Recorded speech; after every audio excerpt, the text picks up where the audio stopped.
to this Thinking About webinar presented by Dulwich College and the Southwark Schools Learning Partnership.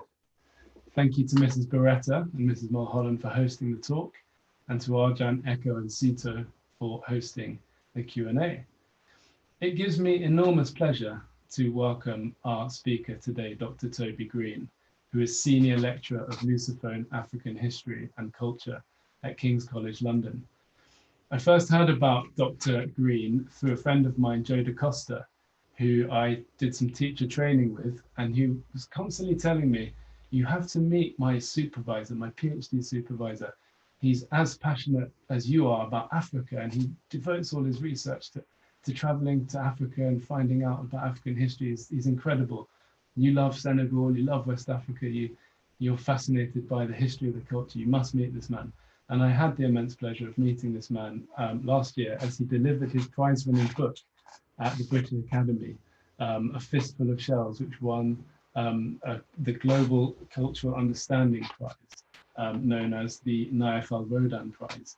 And I must say, the way in which Dr. Green has taken sources which have, quite shockingly, previously not been included in the narrative about African history, to me is fascinating.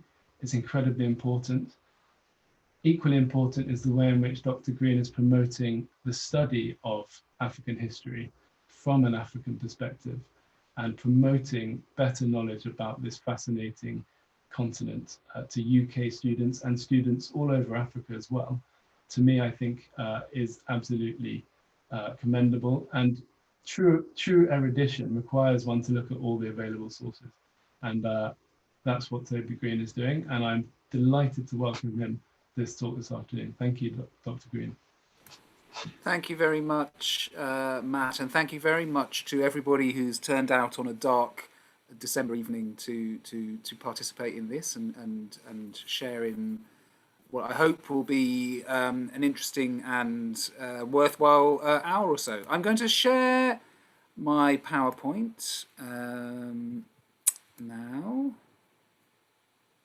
which I think you can all see now, and I am going to start at the start. So what I'm going to talk about this evening really is ways in which looking at the history of Africa and pre-colonial Africa. So I'm a historian of pre-colonial Africa. So I'm a historian of West Africa, in particular West Africa, and really I've looked at the period from around about 1300 to around about 1830, 1840, but mostly the period from around about 1300 to 1700 has been what I've mostly researched. And this is West Africa before European colonialism. So European colonialism, formal colonialism, only really began in the second half of the 19th century.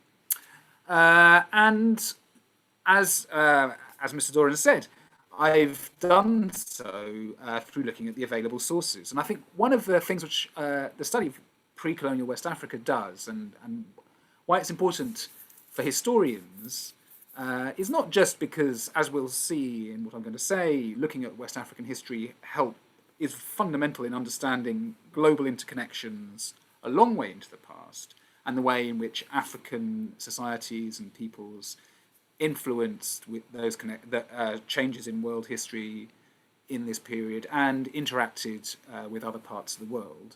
So if we're thinking globally as historians and as people and citizens, a lot of us try to do today, Africa is a continent which has to be included within historical narratives, even though generally it has not been. And even in recent times, the last 10 or 15 years, there has often been a disconnect between the fundamental importance and centrality of focusing on the history and experiences of the African diaspora and on the continent itself. And so that's something that perhaps we can consider later on. But the continent itself and the role of peoples from the continent and of the continent in this distant past has generally been completely excluded from conventional historical narratives ever since the 19th century, when the German philosopher Hegel, one of the foundational philosophers of the 19th century, who was very influential in Karl Marx's ideas, declared that Africa had no history. And that has been repeated in various guises ever since. In this country in the 1960s, one of the most preeminent historians of the day, Hugh Trevor Roper, said something very similar about the African past.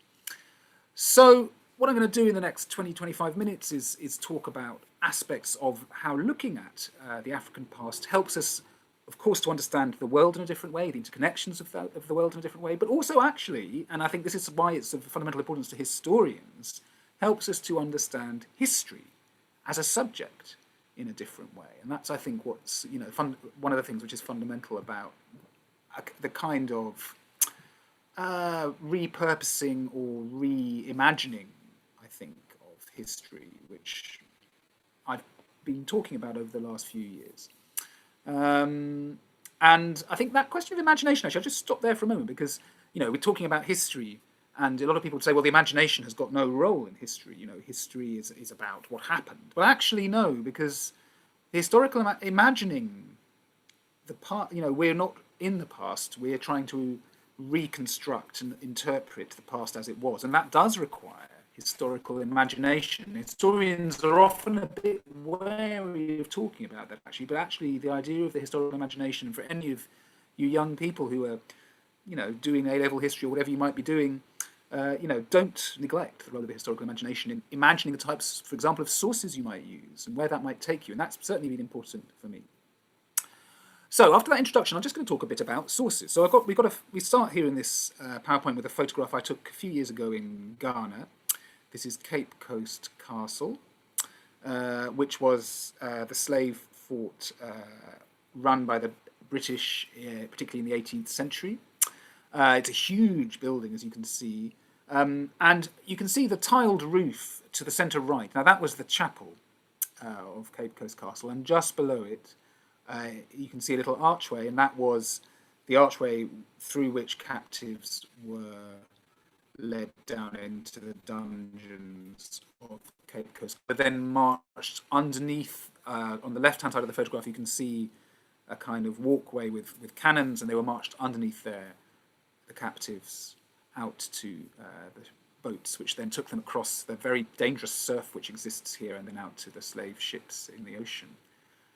And I show you this photograph because so that's Cape Coast Castle, but if you read sources written in the 18th century about Cape Coast Castle, they will start describing the beauty of the castle, its extraordinary architecture, the delights of the gardens which were around it, the well-appointed apartments of the governor, but they will say very, very little about the slave trade.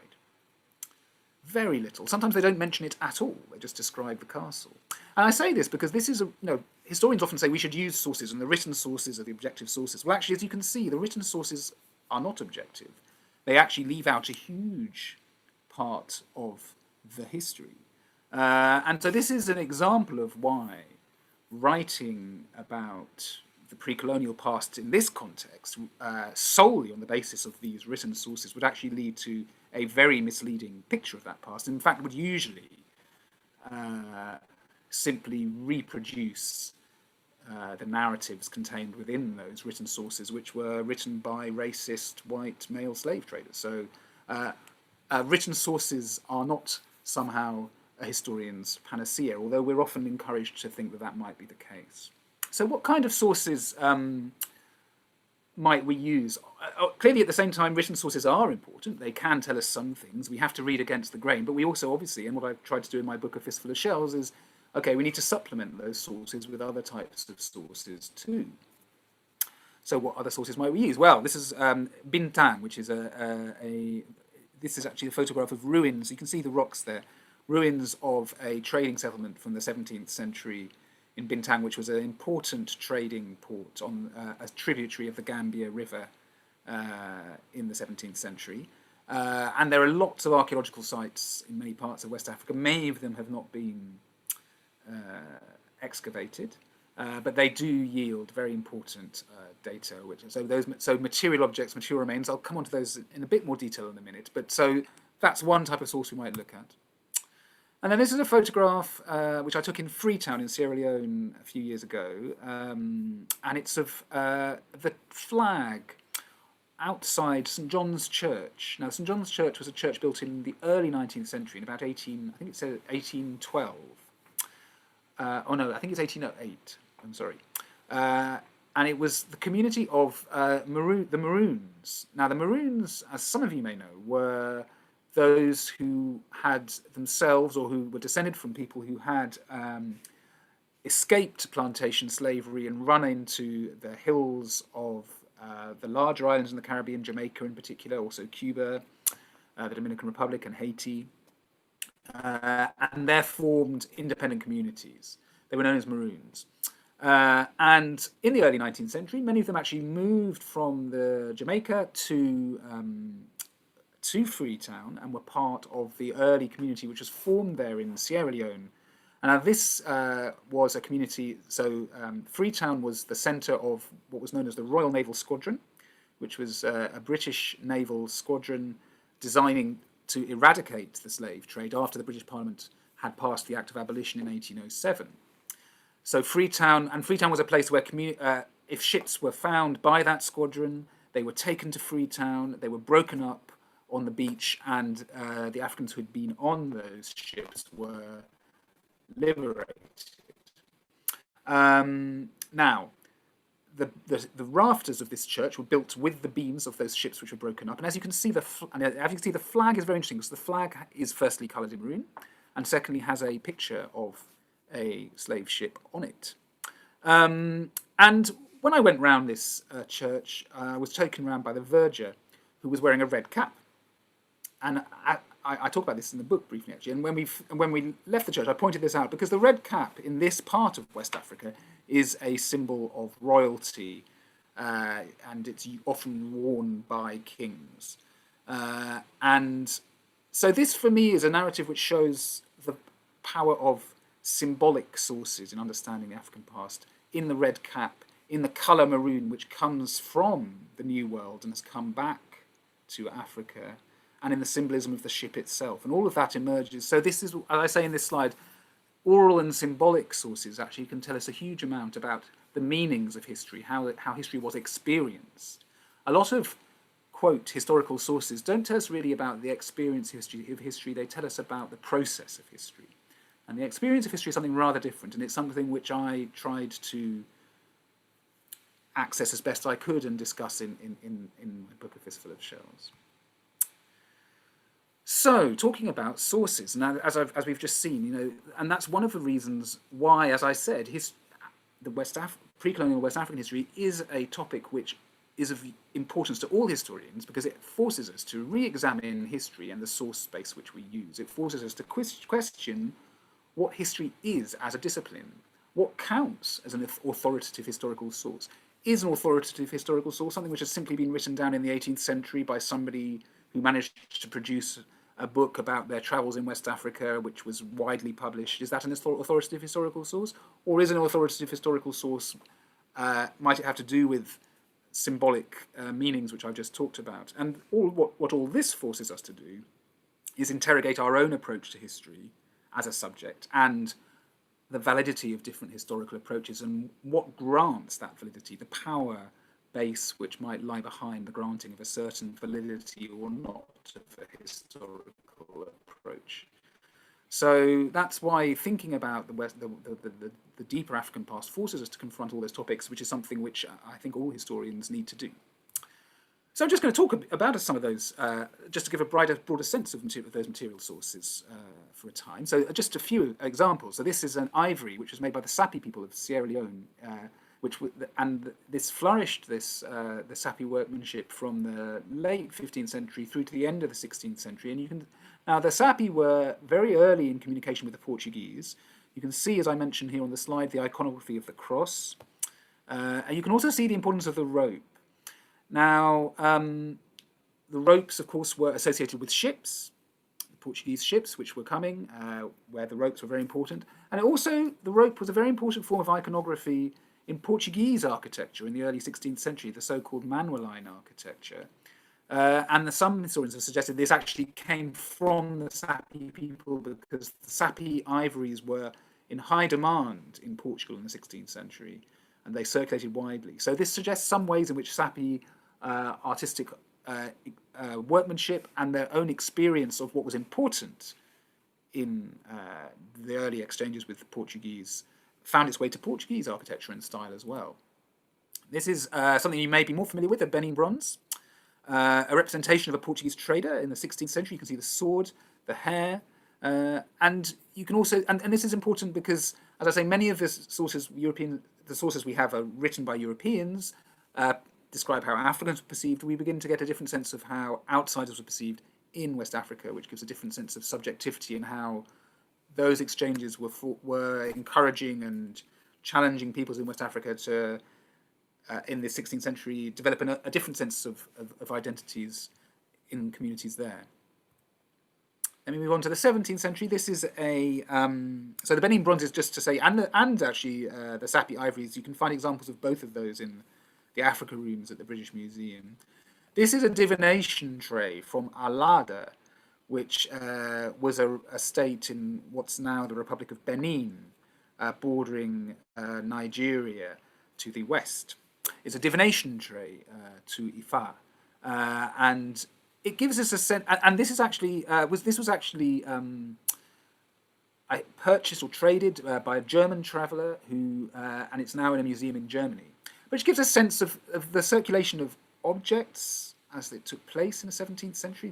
This was a time of trade, and also gives a sense of again, the craftsmanship and workmanship was a fundamental aspect of societies in many parts of West Africa. Now we move on to Asante, which was the most powerful kingdom in what's now Ghana in the 18th century. And this is a gold weight. It was so Asante, if you go to the Museum of Asante culture in Kumasi, which was the capital of Asante, you will see that Asante is known as the Kingdom of Gold. It was it still is a major gold producing region. And these gold weights, which were made from bronze, were crafted in all kinds of different shapes. This is just one, the Sankofa, which is a dream bird, a very important bird in Asante iconography. Now, the reason I put this in partly is to talk about the gold trade, but partly also to talk about craftsmanship. So how many of these gold weights were there? Well, there was a book published a few years ago by a collector, Tom Phillips. And in this book, Tom Phillips estimates that in his lifetime, he has touched over 1 million of these gold weights. So that gives you a sense of the enormous importance of gold and the enormous productivity and the industry of producing these gold weights, just the weights themselves, let alone the rest of Asante society. And finally, the final image I'm going to show you is this cross from Congo. So we're beginning to get a sense of the different aspects, just from these objects, of different parts of West Africa in the period I'm talking about, the pre-colonial period, the importance of craftsmanship, the importance of representation, of self and of others, importance of manufacture, in the case of the gold weights, and now the importance of global connection. So this is a cross. Now Congo is a kingdom located in the north of what is now Angola. Christianization happened very early in Congo, even by the early 16th century. And there was, by the 18th century, there was again a large number of people. There were schools of craftsmen working on religious iconography in Congo. So it gives us a sense, and Congo, in fact, as we'll see in a moment, had global connections very early on. So again, it gives us a sense of these interconnections and how we can learn about that through material culture in a way that more traditional historical sources might struggle to inform us about. So secondly, I'm going to talk about the question of slavery and representation in the African past. Now, in this country, and in the West in general, African history has traditionally always been associated with histories of slavery, and that goes back to the abolition era, when in the abolition era in the late 18th century, abolitionists talked about the ways in which slavery was destroying politics and societies in West Africa, and those who wanted to maintain the slave trade said that the slave trade was important to, quote, save people from this. But in both cases, actually, slavery was indelibly connected to the understanding of African history. So the question is, what happens when we step outside that? So let's again have a look at some visual representations to see what might happen. So this is a Congo ambassador. So we just were talking about Congo. This is Dom Miguel de Castro, who was the Congo ambassador to the Dutch. Now, the Dutch had taken over parts of Brazil from the Portuguese in the 17th century. And one of the interesting things is that the Dutch had not participated in the slave trade in any form until 1630, and were beginning to, largely because of once they took over the sugar plantations in Brazil, they found an urgent need for African labour. But as you can see, this portrait does not reproduce the negative stereotypes which you might find in a lot of art depicting Africans in the 17th and 18th centuries. And my suggestion is that that is because the artist had not grown up in a society which participated in the slave trade. So once you step outside the lens of slavery, you find rather a different representation. Move on to a different example. This is Jean-Baptiste Bellet, who was a deputy of the Haitian revolutionaries at the Revolutionary Assembly in Paris around 1794. Now, the Haitian Revolution, which some of you may not have come across, so the French Revolution is in 1789. Haiti, which was at that point the largest society with slave plantations for sugar in the 1780s, was a French colony. There was a revolution in Haiti which began in 1791, which began to overthrow that system. It ended in 1804. It was very much connected to the French Revolution. And this was the representative of the revolutionaries in Haiti to the Revolutionary Assembly in Paris. And again, you can see that this is a moment stepping outside the lens of slavery, which had been such an enormous industry in the 18th century. But at the end of the 18th century, during this era of revolution, again, a different representation of humanity in an African subject emerges. And then we're going to step back in time to 1375. So this is a map produced by a cartographer from Mallorca, the Balearic Islands, in about 1375, of Mali, the Empire of Mali, and of its famous emperor Mansa Musa, as you can see, is holding a gold nugget. And again, it's portrayed regally as a king. And of course, this is prior to the transatlantic slave trade. So what we see is that representations of African history and the African past, once they step outside the lens of slavery, produce a very different framework than those which the Western framework since the 1800, which has indelibly associated Africa with slavery, have produced. And that's one of the things that I have tried to do in some of my work. So finally, I'm going to talk about the way in which thinking about the African past can help to connect different aspects of history. So I'm going to talk about inequality and an African perspective on the rise of capitalism and the expansion of inequality and how that frameworks these kind of interconnections.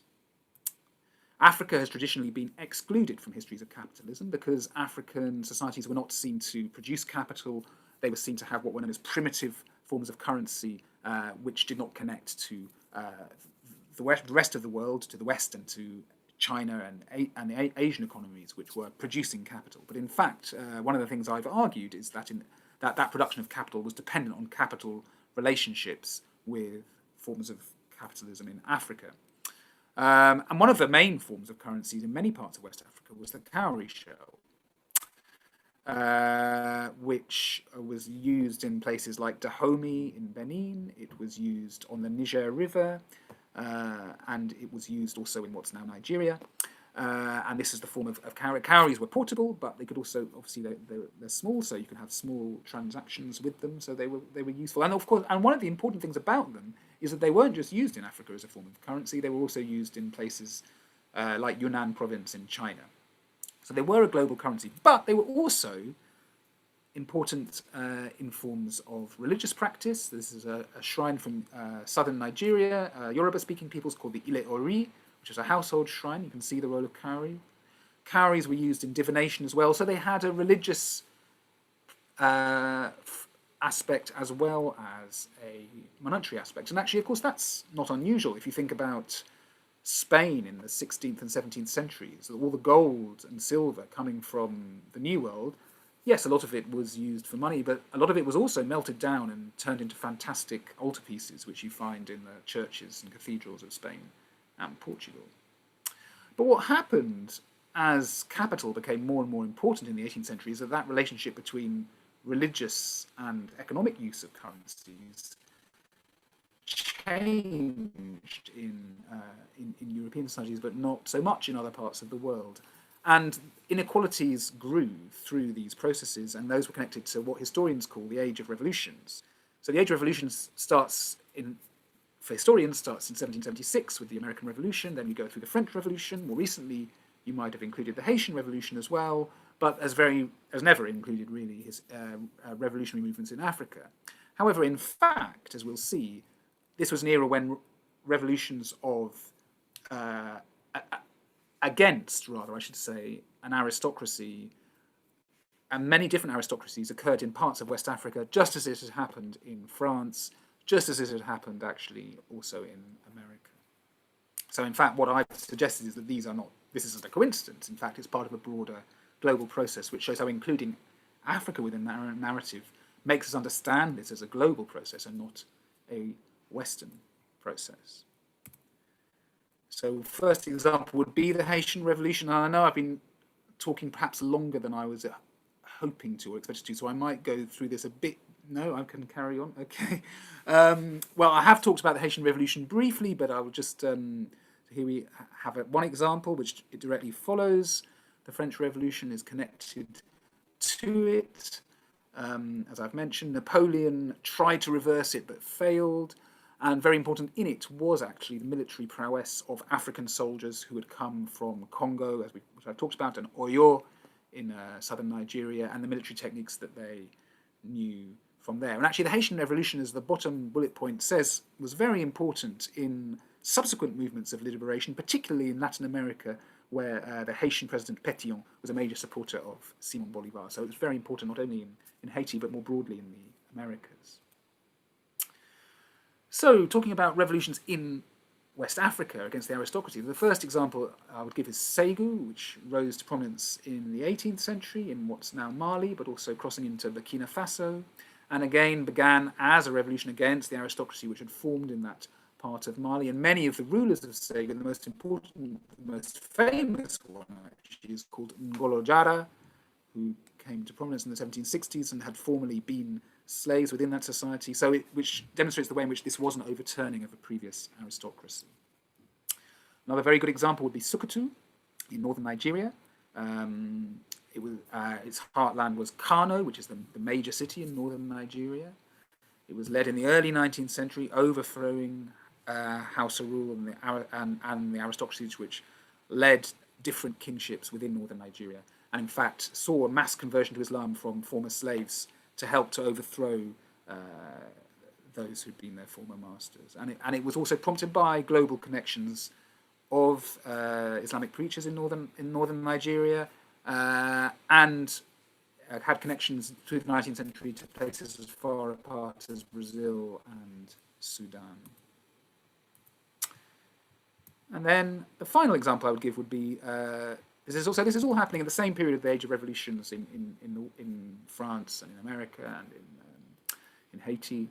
And then we have in Senegambia, again, analogous types of conflicts between warrior aristocracies and those who've been subject to them for many centuries, which saw an overthrow of those aristocracies and the formation of different states in southern Senegal and Gambia, and led to a fragmented political map. And this is important because it's that fragmented political map which European colonialists come into contact with then in the second half of the 19th century. And so this isn't... So that makes the sort of divide and rule approach easier to enact. And that's not somehow something which sees an Africa which has been static and never changing, but as we've seen over the last half hour, actually has seen a continent which has been constantly changing and transforming, in connection to its global links to other parts of the world. So, and that, I would say, also forces us to reconsider and rethink the nature of the Age of Revolution itself. So, as coming back to the point with which I started, really, that thinking about African history isn't just important because it helps us to understand in a very different way the distant African past and its connections to the present, but also for historians in general, because it creates a different kind of discourse and understanding of history as a subject through the sources we use and through the different kind of connections which we begin to understand. So I think I will stop there, and thank you very much for your patience. And I can see there are things in the Q&A and probably maybe some other questions too. So I will leave it at that and pass over to the team.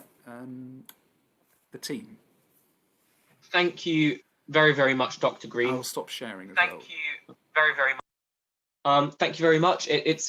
That was really fantastic to hear. We're going to start the Q&A session now. And I suppose I'm going to begin with a question of mine, which is, I took a brief look through the textbook that you wrote. For anyone unaware, Dr. Green wrote the first A-level textbook on African kingdoms for the new OCR A-level course, African Kingdoms 1400 to 1800.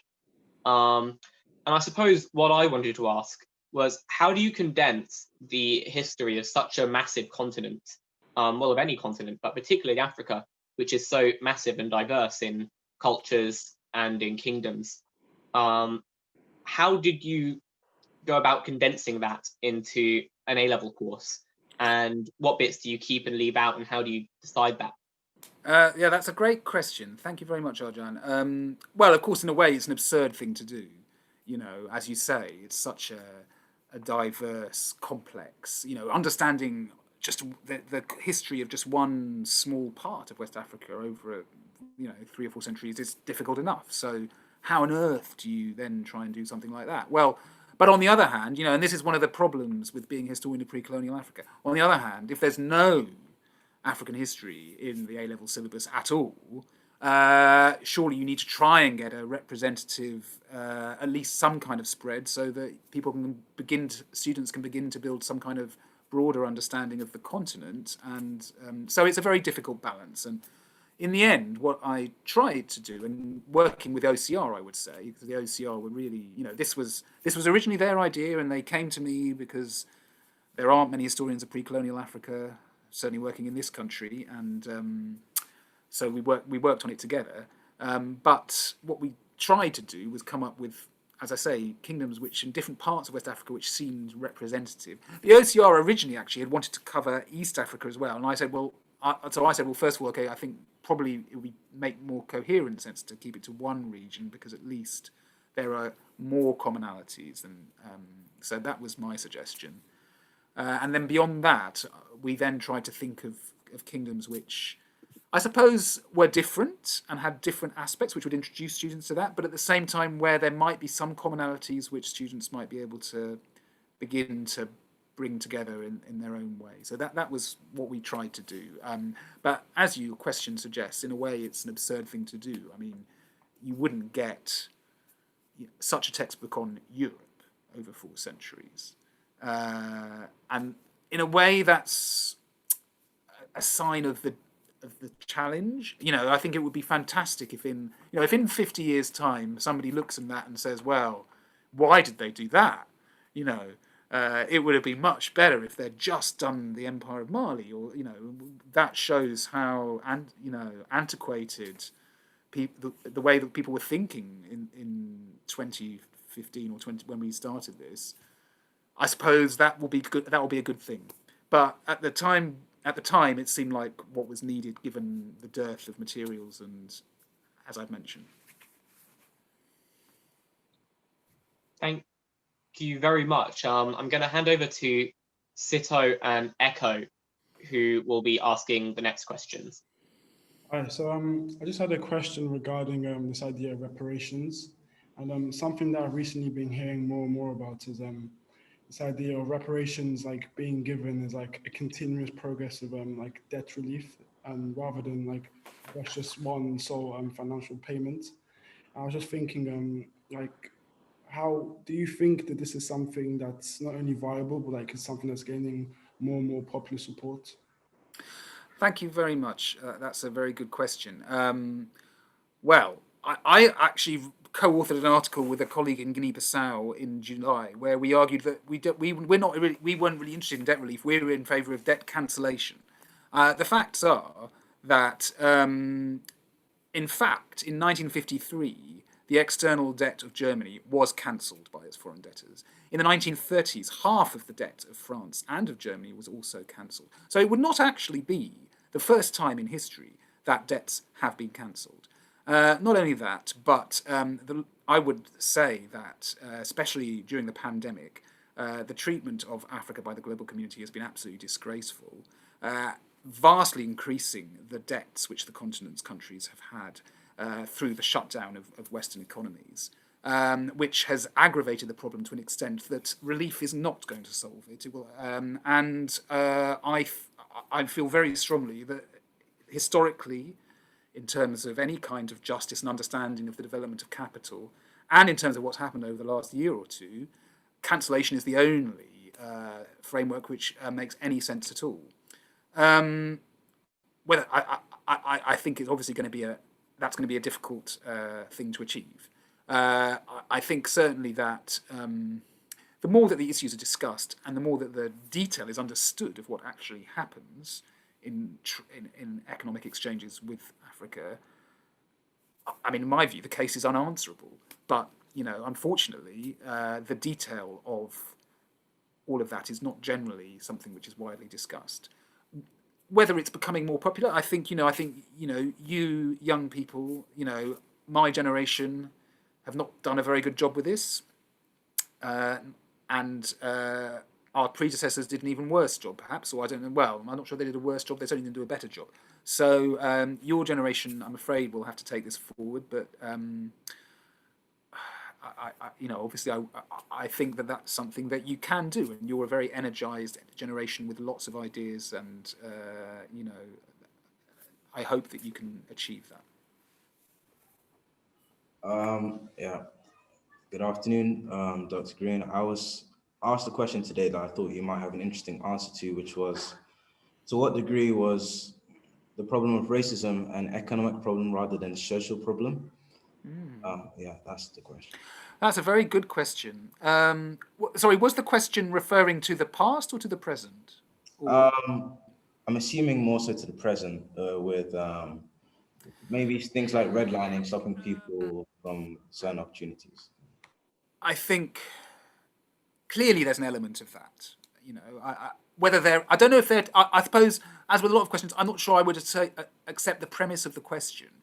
That's a trick, that's a tip for all you people listening. When you're asked a question, you don't have to accept the premise of the question. I'm not sure that they're that separated, actually. But clearly, there is a strong economic element to it. And a lot of people, and have said historically and do say today, that racism is often fundamentally a class issue as much as anything else. So I think there is clearly an element of that, but I think it is also more complicated. Thank you very much. So I'm going to start answering questions from the Q&A. I think one of the first ones that I wanted to ask, one that's just come in by someone called Celia, who asked, were Europeans, I'm assuming also how were Europeans able to exploit the factions and fractures within cultures in Africa? That's the question from Celia. Well, not for a long time, actually, I would say, and not in the period which my book covers and which I generally research, not really, actually, no. I mean, as I said, colonialism begins in the 1850s. It's getting going in the 19th century, firstly informally, and then after the 1850s, 1860s, formally. But African rulers were in political control.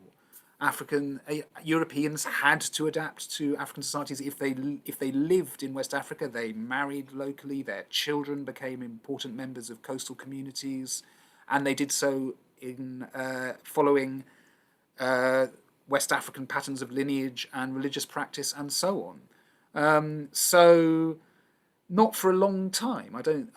I think, and I think one of the things that is, warfare was a very important part of the slave trade. And you could argue that that was related to fractures and fragments. And that's true up to a point. And the point is, I think, that at that point, up to which point, would be actually, let's look at Europe in the early modern period. It was hardly a peaceful continent. There were huge amounts of warfare, which were also part of the state building process. And that's one of the things I suggest is also happening in West Africa at the same time. So it's not as different as I think has generally been believed by historians. So, but clearly, one of the things I have suggested in my talk really is that, once that fragmented power structure, which grows out of the inequalities which came with that long period of trade during the slave trade era, which you then find in the 19th century, that is important when colonialism begins. So in that sense, yes, I would agree with the question. Okay, just to read out one of the other questions from the Q&A. So this one comes from our resident Director of Inclusivity and President of African and Caribbean Society, Dr. Cox. And he says, his question is about the ways that some of the economic and social inequalities that result from colonialism continue as a problem now in the academy, and specifically in the historiography of Africa. And he asks, are there any African historians engaged in this revisionist or pre-colonial histories? And is it important that African history is written and disseminated by Africans, especially in the context of imagined and reimagined pasts, which places greater emphasis rightly on the subjectivity of the historian? And whether you think this is important of how much engagement there is between these African historians and British historians like yourself. Thank you very much for the question, Malcolm. And well, it's a very important question. And in a way, I then have to talk for a bit about the discipline of history, not only here, but actually in Africa. So what has happened to history as a discipline in Africa? Well, in Nigeria, history was removed entirely from the secondary school syllabus between 2009 and 2017.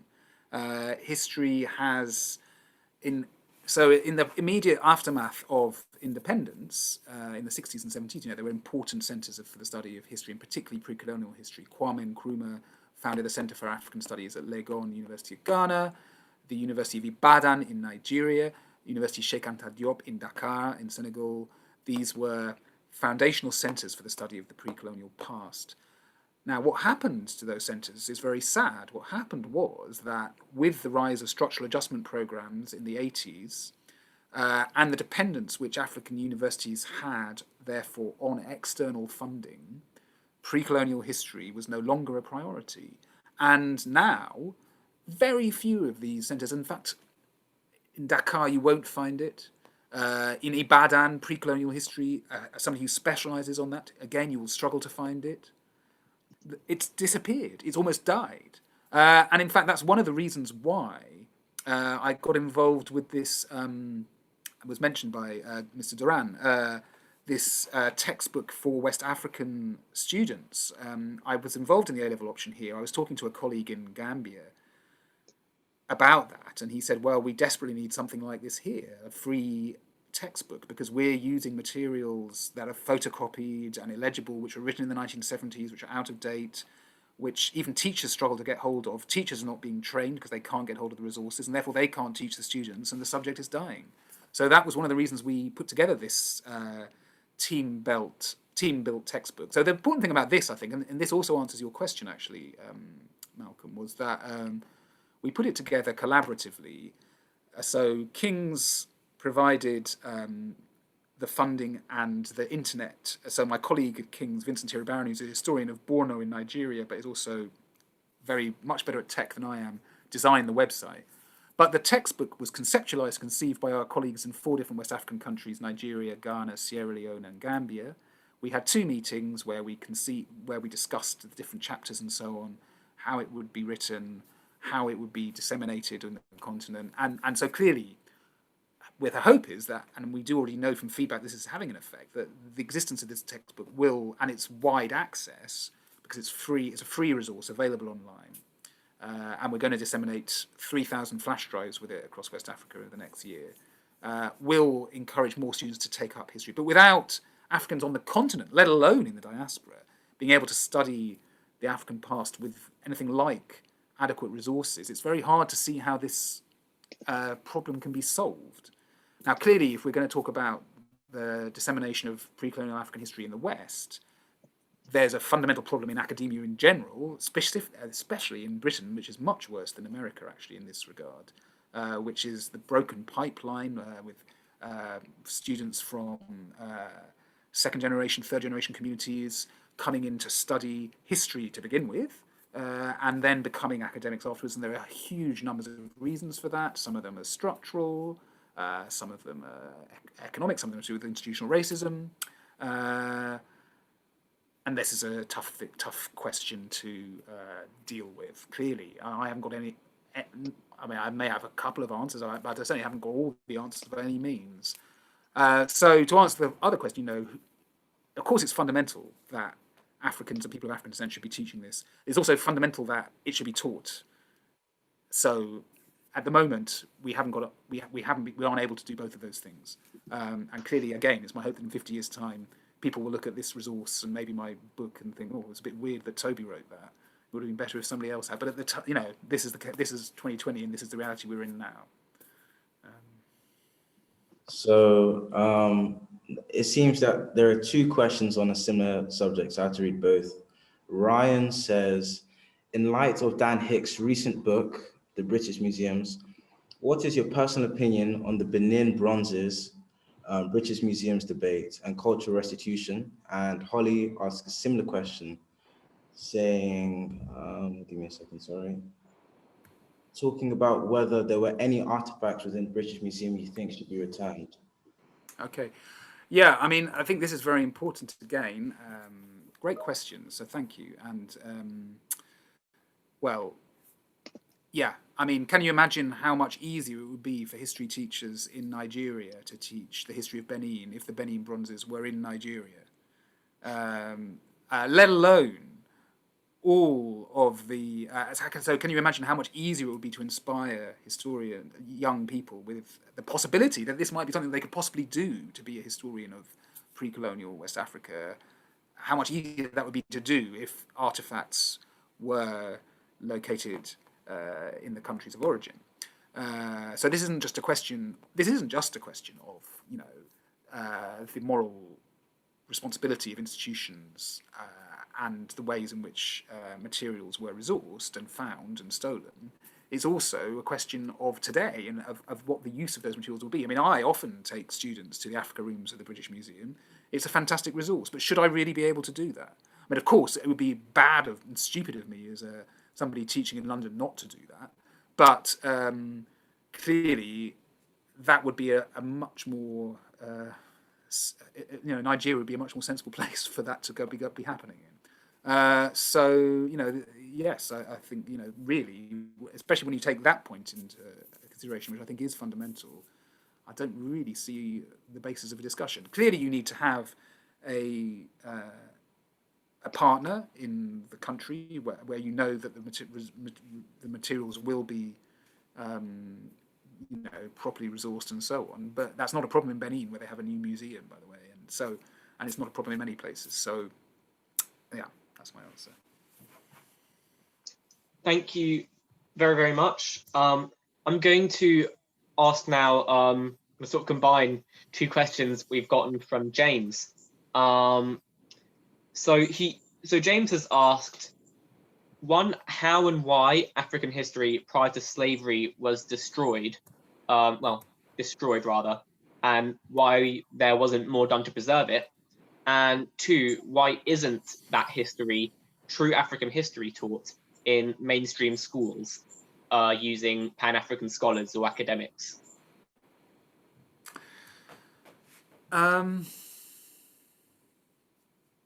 Yes, I'm looking at the first question. How and why was... Well, I mean, that's a huge question. I think the thing... I mean, for me, as I say, I've tried certainly in this book to.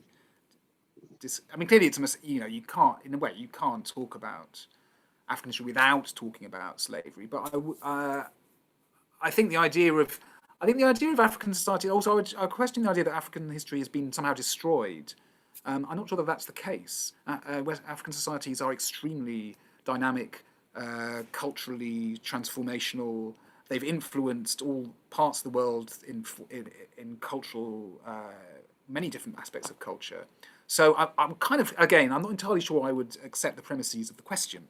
Why isn't this history taught so much? There's a number of reasons. History has always generally been conceived as a kind, in Europe at least, as a kind of national topic, a question of nation building, and that conception of nation was very narrow. It's traditionally been very narrow, and so this history was excluded from that. And then beyond that, there is also the question of training, which I've mentioned, and the fact that pre-colonial history in general, since the 80s, declined not only in Africa, as I've discussed, but also that had a big effect on the way it was studied and taught in the West. So there simply haven't been people being trained in it, which means that students haven't been being taught it at university, which means that history teachers have not felt that they have the knowledge or resources to know how to begin to approach it. So, those are key questions, really. So, which have influenced this situation. Okay. So this is just a question from Mr. Pike, who asked if you could say a little more about the historical interchange between China and Africa, and how the Chinese court viewed Africa compared to East Asian monarchies, and obviously Western monarchies as well. Oh, that's a very good question, and I wish I was somebody else, because then I would be able to give it a good answer. But I think that'll have to be for my next lifetime. I can study that. There aren't many. There is an archaeologist called Bing Zhao who has worked on this a bit. It's something which mostly affects East Africa, and there's a historian called David Abulafia who wrote a recent book called The Boundless Sea, where he discusses trade from Ethiopia, Aksum, in what's now Ethiopia, to China, and that certainly was going from before the time of Christ. So there is quite a lot of evidence about this, but I can't really give you a better answer than that, I'm afraid. And a final question. So Jack asks, he first says, thank you very much for the talk. Then he asks, I found your comments about non-written sources very interesting. How would you suggest the historian should go about analyzing non-written sources? Can the historian analyze non-written sources in the same way as they analyze written ones? Well, yes, I think in many ways they can.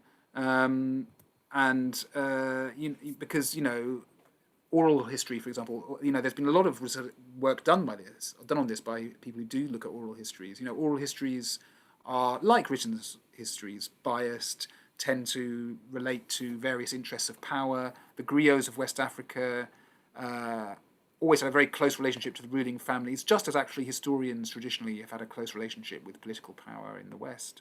So there are lots of structural similarities in that relationship of history to power. And so, yes, the analysis of oral sources can look at a lot of those connections in a similar way as we might undertake with an analysis of written sources. Well, it's a shame we can't ask some more questions, because I think we all do have a few more questions we'd like to ask. But I have to say thank you, Dr. Green, for talking to us today and giving us the pleasure of your knowledge.